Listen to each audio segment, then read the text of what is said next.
Talking about dinosaurs of the network, one of the network's most famous cities is Prague. They published their first map in 2011. The comparison with Oslo is an interesting one because Prague has the same longevity as Oslo, but the recipe for success is very different. Use It, the editing organization, had to renew its funding sources very often and built over the years a strong and diversified network in order to ensure the continuity of their project. It actually was very different. For every edition we needed to ask different people for the money, and we are also slowly changing the team. So accidentally, I could say that really not every single year was similar to the other. The first one we started, we applied for Youth in Action program, which is the European money, previous Erasmus Plus, and we got them, which helped us later to get the money from the City Hall, which we applied at the same time, but it totally helped us to knowing that we already have the basis to get more money, to be able to cover extra costs and to be able to run the Infotent even the first year. The next year, we got money from the foundation of Vodafone, which is the phone company.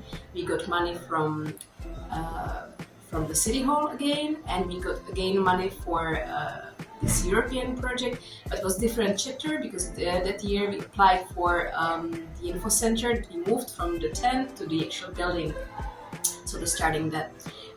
The next year we applied again for the City Hall, and we slowly started to build relationships also with the Czech National Tourism Company, and it took us like 3 or 4 years to actually build relationships and to gain their trust, to be able to cooperate on a big 3-year-long project where we delivered maps of different Czech cities actually. So we cooperated on the national level with other used cities, and then the year after we again applied for the City Hall, and we also applied for different city districts.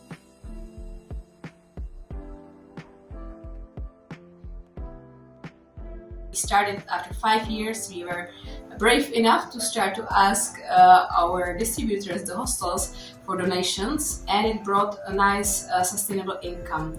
At the end, before COVID, we are actually cooperating with Prague City Tourism, which is the marketing company of Prague, and the deal was that they bought maps from us, which gave us free hands in how to spend the money, so we didn't need to claim every penny and to spend every penny, so we could even save the money to be covered through COVID.